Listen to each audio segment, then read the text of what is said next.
Kami hari ini di Jayapura, tanggal 29 Oktober, akan menyampaikan temuan dari tim kemanusiaan untuk Intan Jaya, Papua. Saya Haris Azhar sebagai ketua tim hari ini menyampaikan press conference ini bersama dua anggota, yaitu Ibu Dora Banubun dan juga Victor Mambor.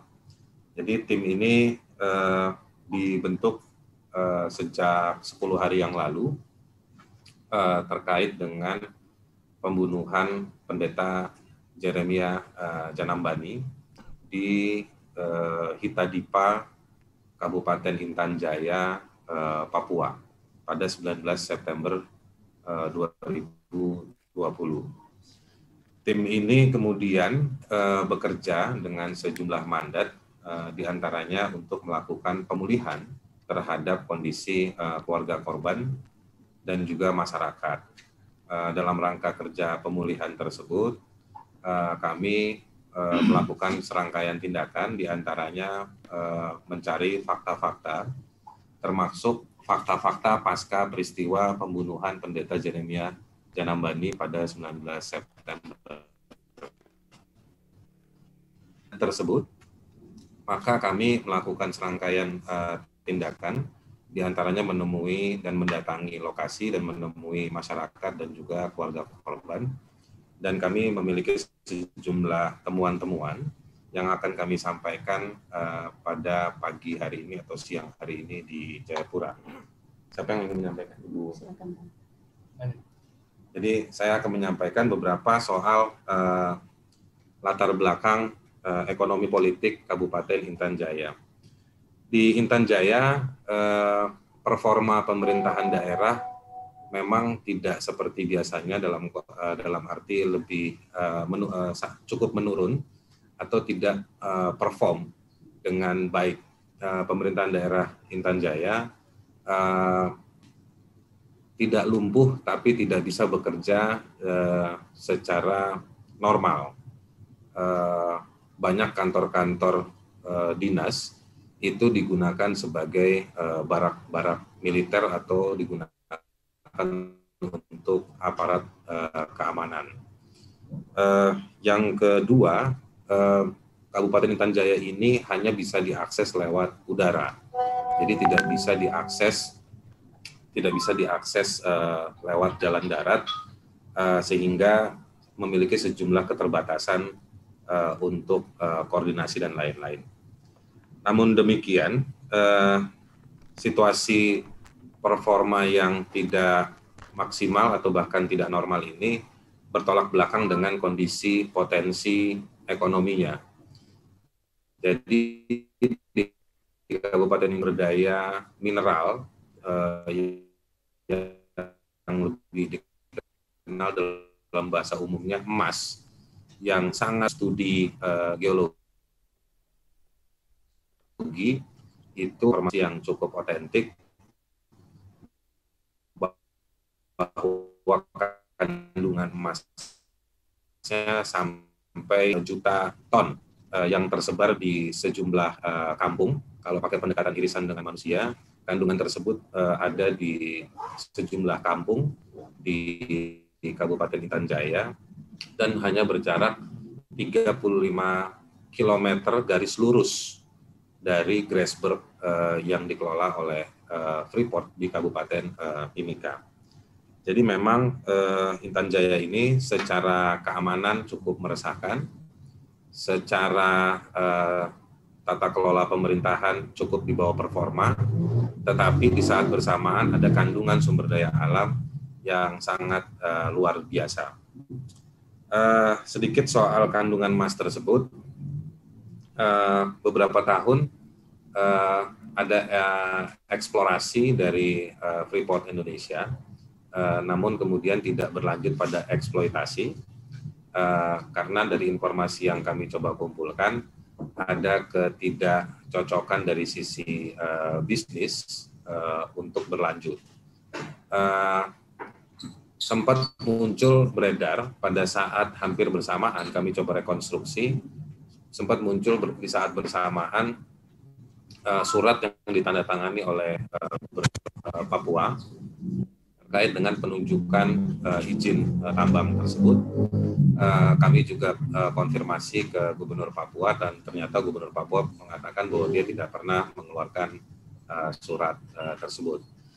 Paralel dengan informasi tersebut, kami juga mendapatkan keterangan dari pejabat yang relevan bahwa ada sejumlah perusahaan investor dari luar negeri, dari satu negara yang sedang ada 5 kurang tepatnya yang sedang saya menggunakan bahasa kompetisi, sedang berkompetisi untuk mendapatkan izin pengelolaan tambang emas di Kabupaten Intan Jaya tersebut.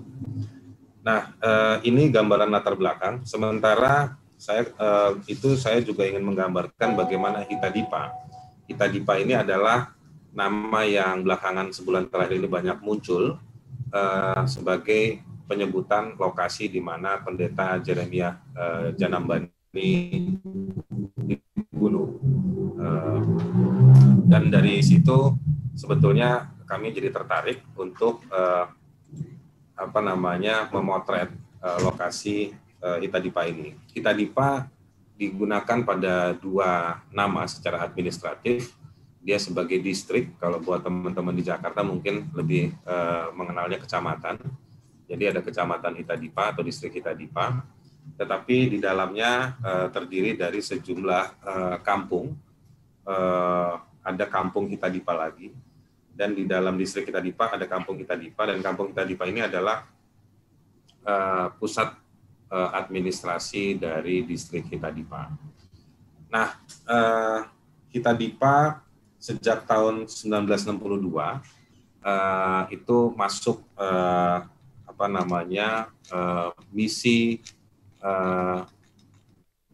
misi rohani di Hitadipa. Jadi oleh karenanya Hitadipa itu dikenal sebagai tempat misi terbangun dengan baik di beberapa lokasi di dalam distrik Hitadipa tersebut. Sebelum selanjutnya, mohon maaf kalau boleh mikrofonnya semua di mute dulu.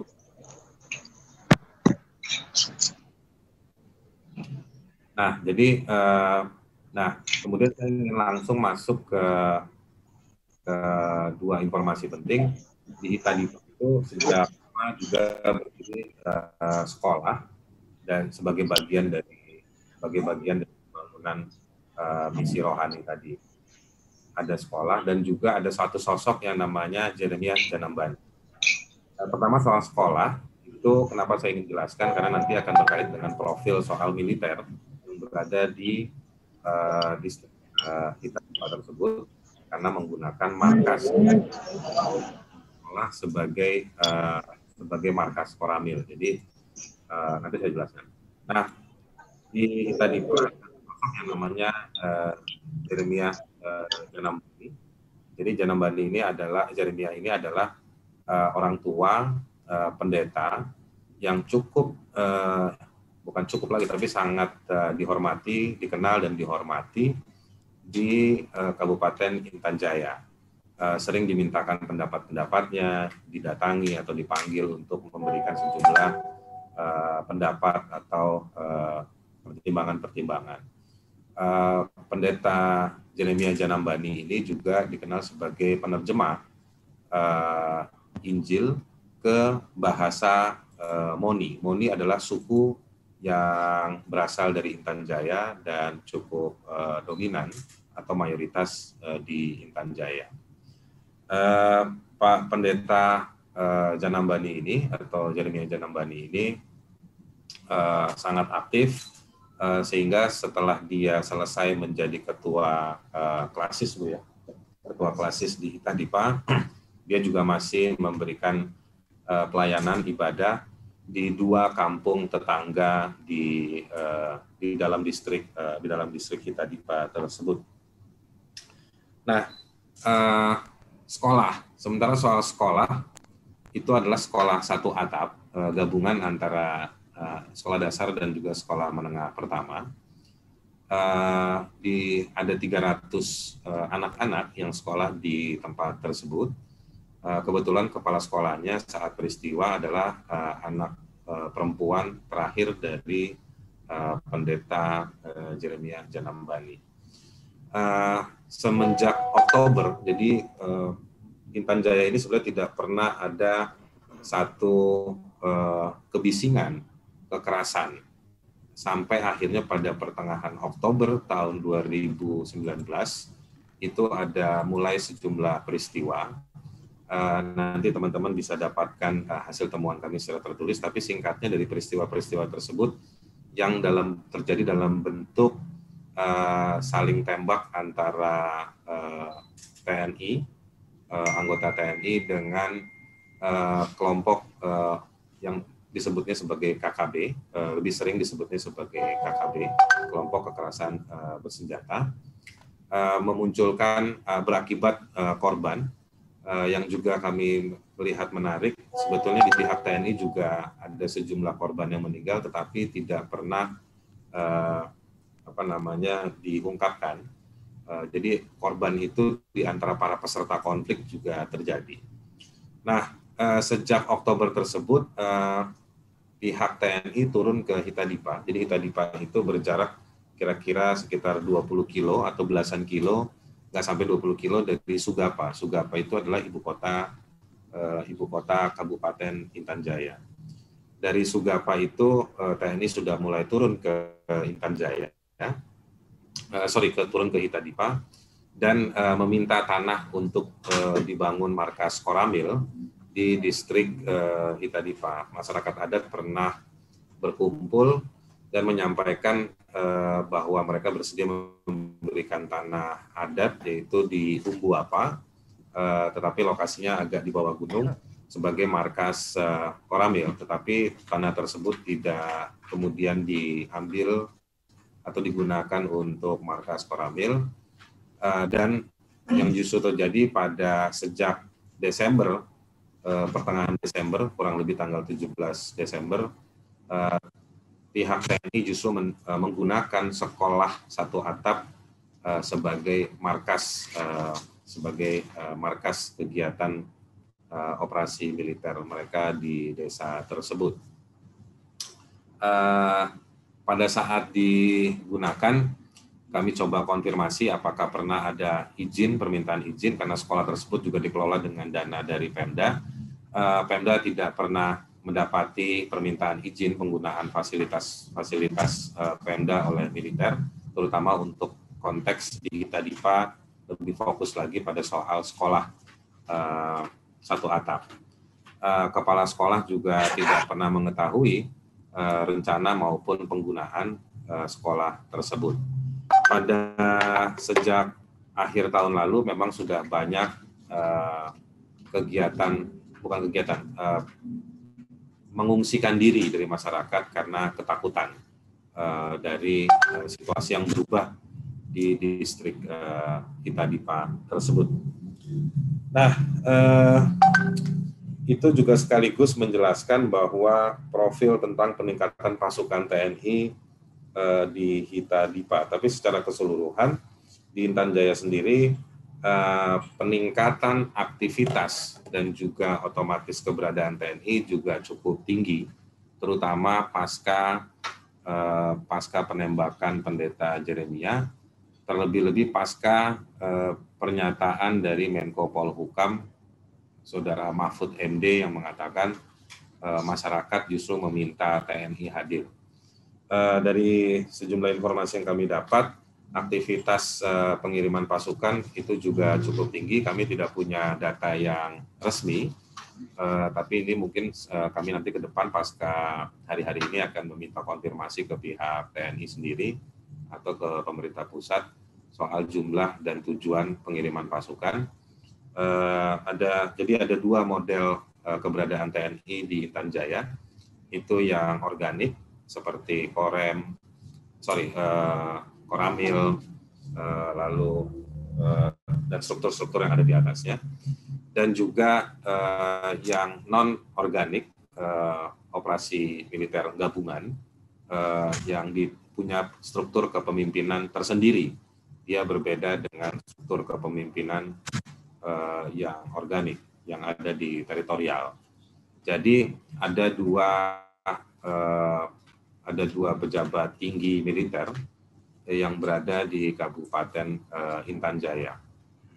Kami mengidentifikasi tadi seperti yang sudah saya sampaikan, ada penggunaan fasilitas pemerintahan daerah seperti kantor SDM, kantor Dinas Lingkungan Hidup, kantor KPUD, lalu juga ada itu semua tidak pernah ada komunikasi yang resmi dari pihak TNI untuk penggunaan fasilitas tersebut kepada pemerintah daerah. Jadi kalau bahasa tongkrongannya, bahasa jalanannya TST, tahu sama tahu aja, tapi formalitasnya, legalitasnya kami tidak tahu. Lalu juga ada penggunaan yang resmi, tapi juga ada seperti penggunaan guest house dari Dinas Pariwisata untuk dijadikan sebagai barak aparat militer.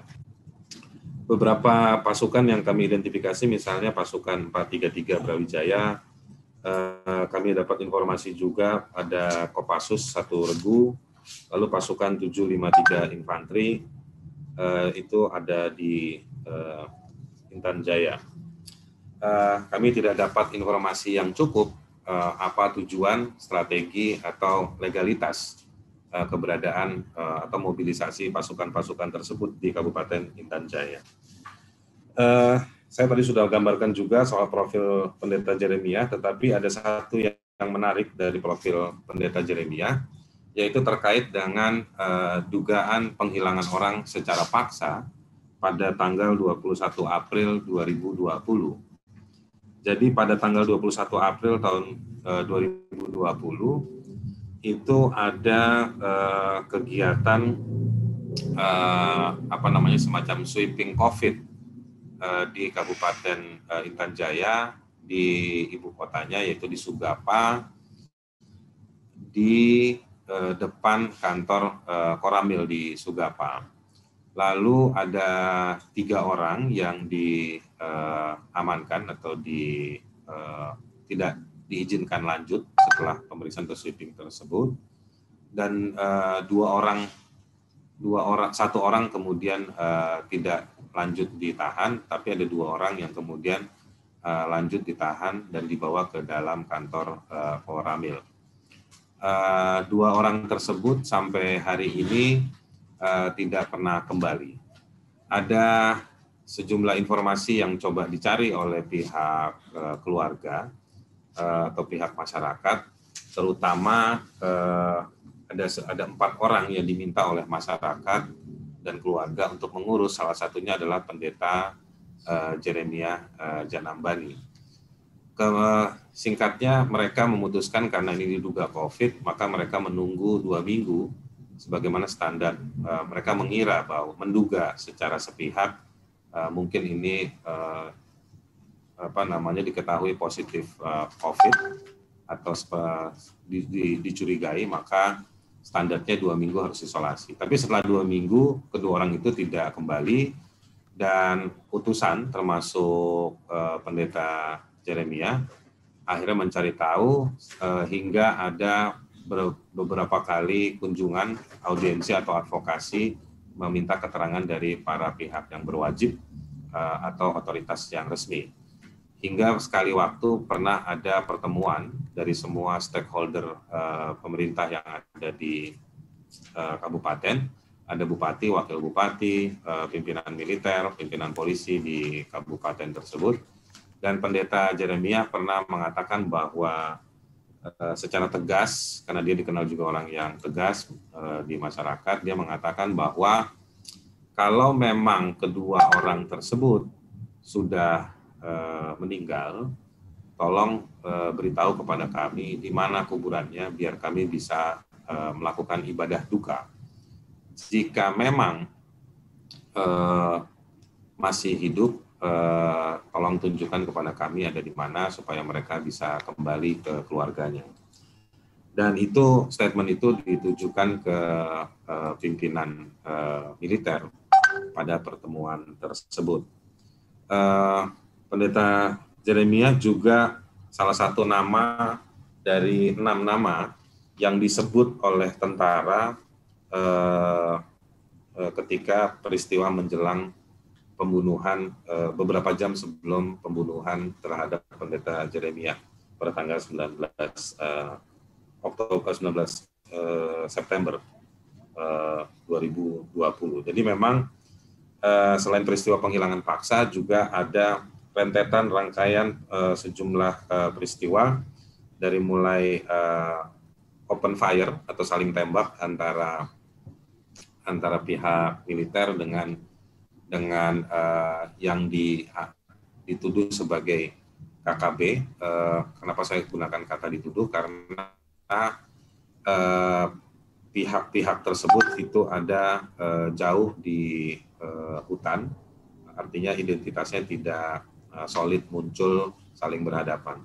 Tetapi masyarakat memang dalam beberapa kali kesaksiannya mereka mengatakan ada tembak-tembakan, bahkan di peristiwa dari tanggal 17 dan tanggal 19 sejumlah saksi mengatakan mereka melihat tembak-tembakan itu berlangsung sampai berjam-jam.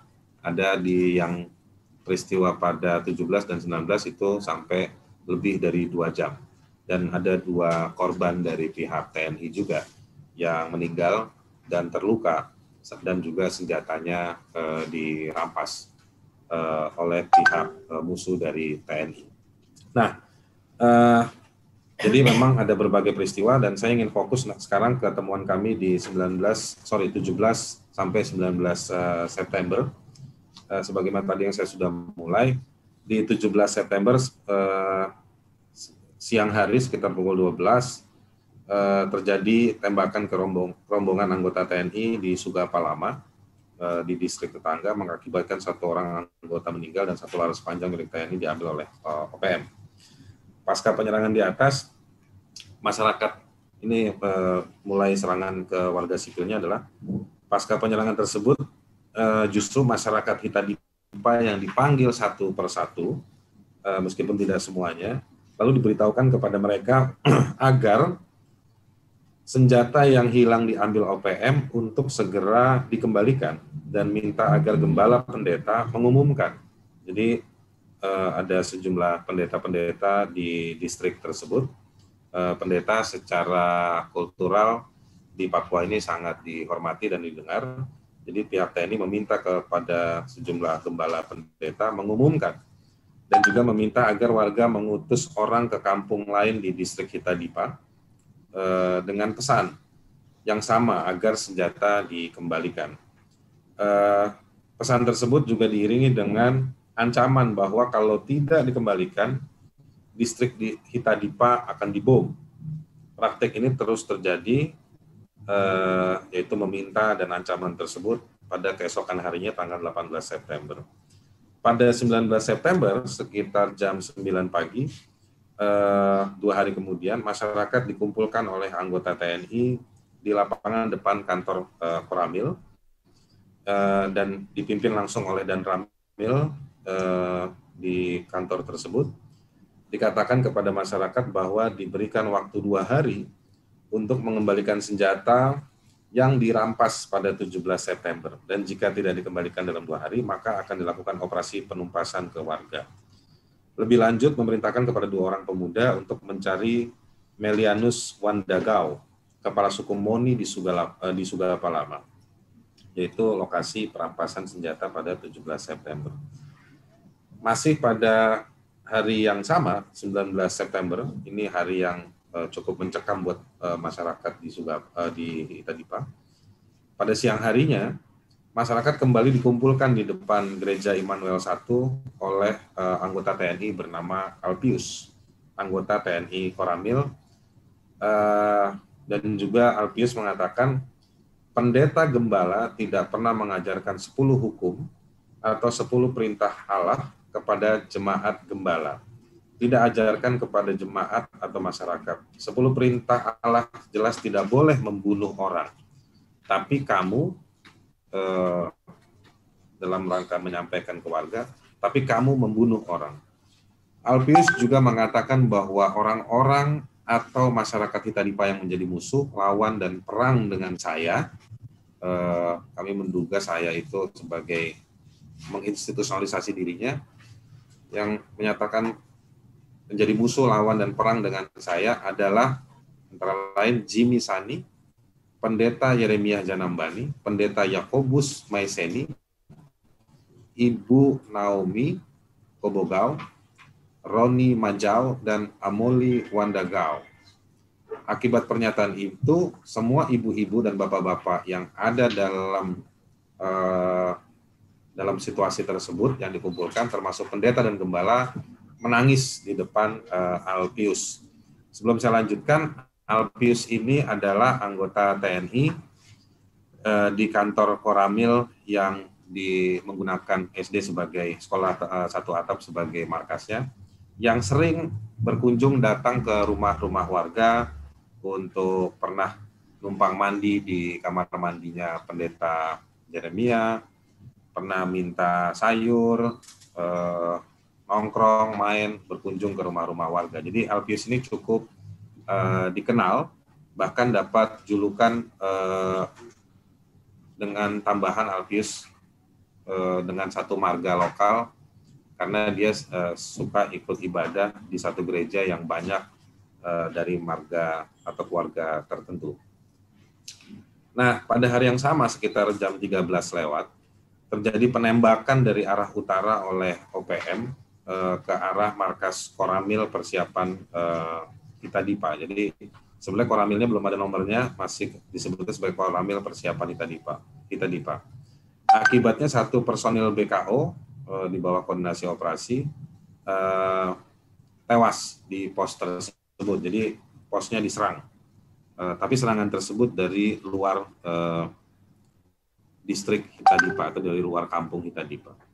Beberapa menit kemudian, masih pada kisaran waktu pukul 13, hampir pukul 14, pihak TNI melakukan penembakan balasan ke bagian utara kampung Itadipa, daerah muara sungai Hiyabu dan sungai Dogabu, selama kurang lebih 30 menit.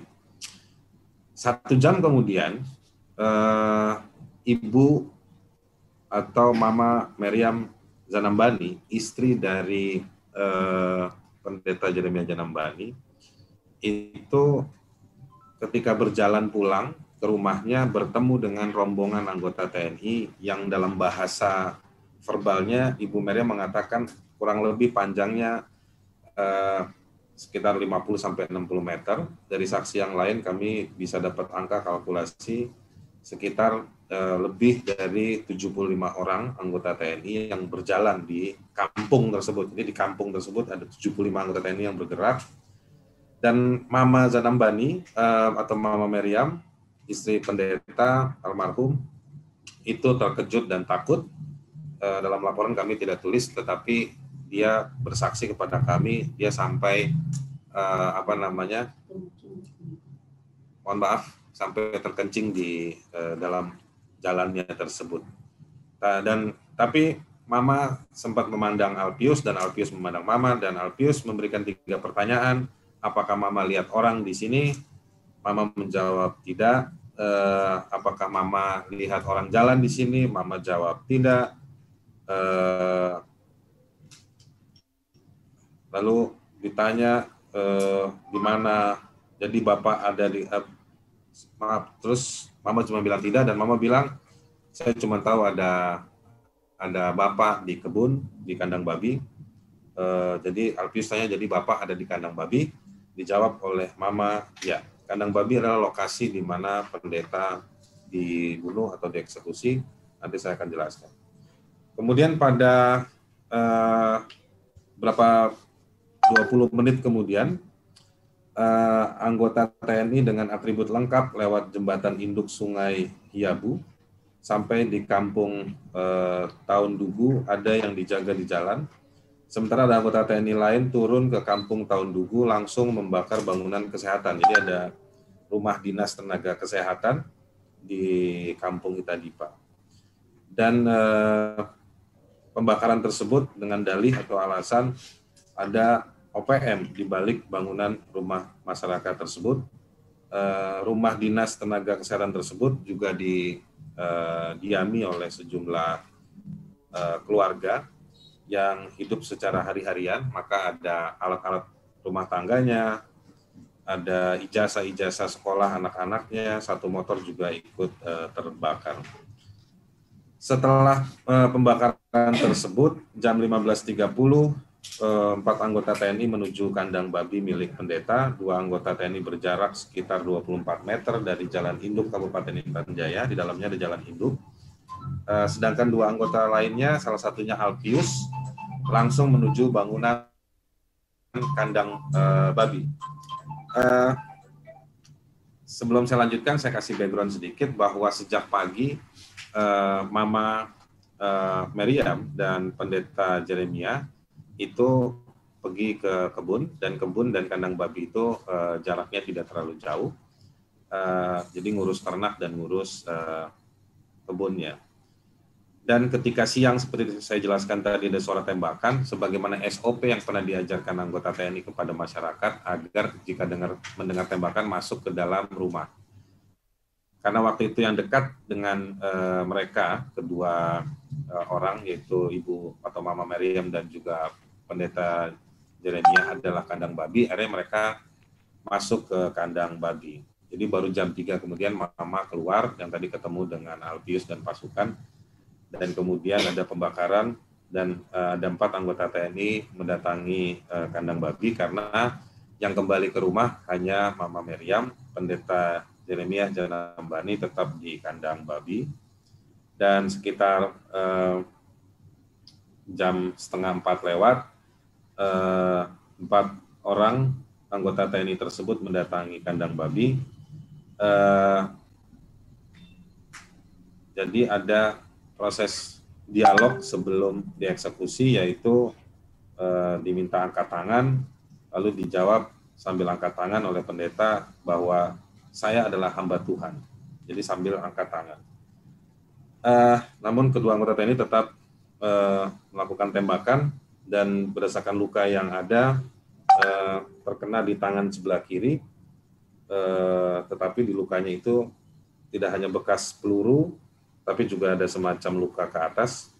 Kami tidak tahu itu lukanya seperti apa, tapi bukan seperti luka hanya terkena peluru. Nah, ketika sore hari, karena Pendeta Jeremia belum pulang ke rumah, dan dilihat dari jauh dari rumahnya Mama Meriam, pintu kandang babi belum tertutup. Akhirnya sore hari Mama Meriam memberanikan diri untuk datang mengecek kondisi Pendeta Jeremia Janambani. Dan ketika masuk, Mama Meriam mendapati kondisi Pendeta Jeremia Janambani jatuh di lantainya lantai panggung dari kayu, tergeletak di atas tanah dalam keadaan tengkurap, atau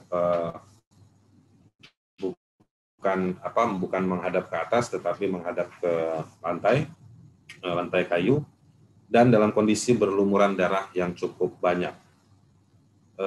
Tetapi Pendeta Jeremia masih berkomunikasi, dan dalam komunikasi itu kesaksian dari Pak Pendeta kepada Mama Meriam bahwa ini adalah akibat dari orang yang kita kasih makan, artinya si Alpius. Nah,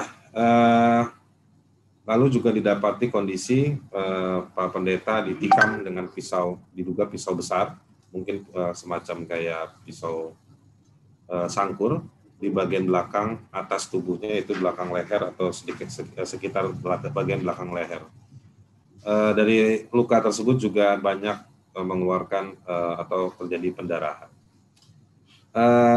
Lalu Mama Meriam meminta bantuan dengan kondisi yang sulit seperti itu.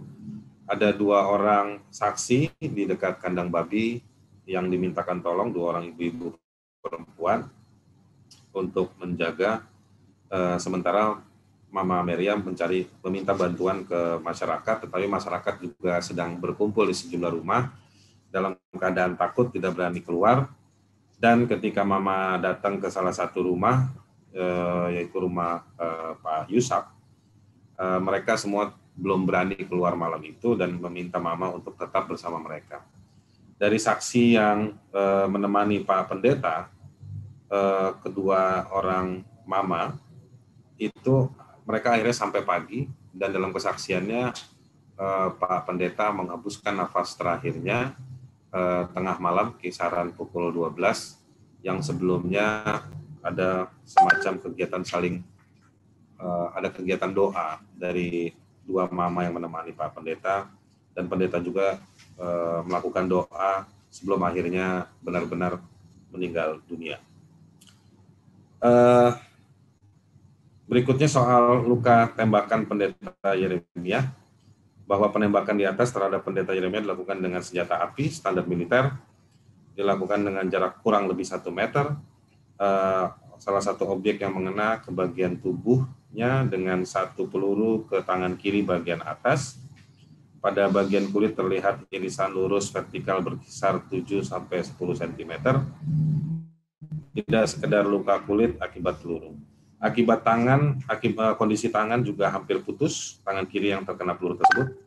Tidak didapati bekas atau proyektil pelurunya, belum didapati, dan tidak ada saksi yang awal menjemput korban atau saksi menemani korban pasca peristiwa mendapati peluru senapan. Jadi para saksi tersebut belum menemukan proyektil. Luka juga didapati pada bagian belakang atau atas tubuh korban, diduga luka akibat senjata tajam mengakibatkan luka yang mengeluarkan darah sangat banyak. Nah, pasca peristiwa, saya pikir ada satu kondisi yang juga memprihatinkan, yaitu soal trauma dan evakuasi diri. Jadi pasca peristiwa, pagi tanggal 20, Pendeta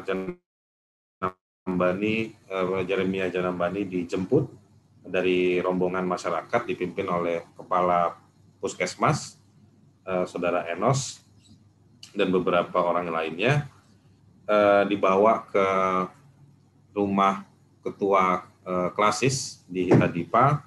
Lalu setelah itu dilakukan penguburan yang dalam kesaksian para saksi yang kami temui itu tidak lumrah, karena biasanya tidak secepat atau seburu-buru itu. Tetapi karena situasi sedang panik, akhirnya masyarakat belum sampai jam 12 sudah mengubur Pendeta Yeremia Janambani, dan diperkirakan hanya 1 jam dari penguburan berbondong-bondong warga. Jadi warga di kampung Hitadipa itu jumlahnya 1.100 sampai 1.200 orang. Di dalamnya ada orang-orang tua, anak-anak, perempuan, atau bahkan ada perempuan hamil juga. Itu mengungsikan dirinya. Jadi keluar dari kampung tersebut karena mereka panik, trauma, ketakutan yang cukup dalam, dan mereka berbondong-bondong, ada yang lari ke hutan, naik ke Sugapa atau ibu kota kabupaten. Dalam beberapa hari kemudian mereka sudah didapati atau berada di sejumlah kabupaten yang lain. Ada yang di Timika, ada yang di Puncak, ada yang di Nabire, mengungsikan diri sampai hari ini. Kondisi hari ini kampung Hitadipa kosong. Hanya sampai 2 hari lalu kami konfirmasi hanya ada 2 orang yang tetap tinggal di sana. Dan juga ada info lain, salah satu saksi yang menemani Pendeta Yeremia Janambani ketika menemani di kandang babi, ada 2 mama. Salah satu mama tersebut tidak ikut mengevakuasi diri, tapi kemudian beberapa hari setelah itu, kurang lebih 3 minggu setelah itu, kami mendapat kabar ibu tersebut atau mama tersebut meninggal. Besar kemungkinan mama tersebut kelaparan karena tidak ada makanan dan lari ke hutan dan meninggal. Kami masih menunggu informasi lebih lanjut dari sejumlah keluarga yang juga tercerai-berai keberadaannya karena situasi mengevakuasi diri. Itu kondisi. Mungkin saya mau minta tolong Ibu Dora bisa menyampaikan harapan-harapan warga dari kondisi ini. Kampung Hitadipa memang setelah kami bertemu dengan warga masyarakat, mereka kemudian menyampaikan harapan-harapan. Yang pertama bahwa mereka akan kembali ke kampung, merindukan untuk kembali ke kampung untuk melanjutkan kehidupan. Dan karena itu keluarga korban mengharapkan untuk ibadah itu bisa dilakukan, ibadah pengucapan syukur atas meninggalnya Bapak Pendeta Jeremia Jarambani. Selanjutnya mereka juga sangat mengharapkan untuk TNI dan pasukan organik maupun non-organik tidak ada lagi di Hitadipa. Karena selain mereka trauma, masyarakat berkeyakinan bahwa Hitadipa adalah tanah suci, tanah misi gereja yang tidak boleh terjadi praktik kekerasan. Jadi memang bagi masyarakat sendiri, sebelum TNI itu masuk dan mulai bermarkas di Hitadipa, situasi Hitadipa itu aman. Mereka tidak pernah mengalami kekerasan atau penembakan dan sebagainya. Dan bagi masyarakat wilayah itu suci, binatang apapun juga tidak boleh masuk ke sana, ke wilayah kompleks yang dianggap suci di kampung Hitadipa itu. Dengan kehadiran TNI inilah sebenarnya terjadi kekerasan. Sebab itu masyarakat mengatakan bahwa mereka berharap untuk TNI organik, pasukan organik maupun non-organik segera ditarik dari kampung Hitadipa. Pihak keluarga juga menyampaikan bahwa mereka menolak untuk melakukan otopsi semata-mata dengan dua alasan, bahwa bukti dan kesaksian sudah banyak diberikan untuk menghukum pelaku terhadap kasus ini. Demikian juga bahwa membuka kembali kuburan itu bertentangan dengan nilai adat di Papua. Bagi keluarga hal ini bisa berdampak tidak baik bagi keluarga. Kemudian rekomendasinya, kami meminta kepada Presiden Republik Indonesia untuk memerintahkan Panglima TNI menarik pasukan dan menghentikan operasi militer di Intan Jaya.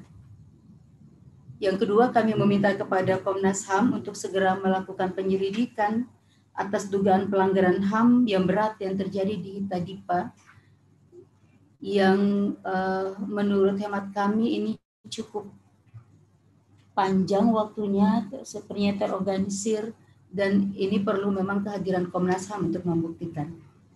Yang ketiga, kami meminta kepada Gubernur Provinsi Papua untuk membantu pemerintah daerah Intan Jaya untuk melakukan pemulihan psikologi sosial bagi masyarakat Hitadipa yang saat ini berada dalam kondisi trauma. Hal ini yang dapat kami sampaikan hasil temuan yang telah dilakukan oleh tim kemanusiaan untuk Intan Jaya Papua. Terima kasih.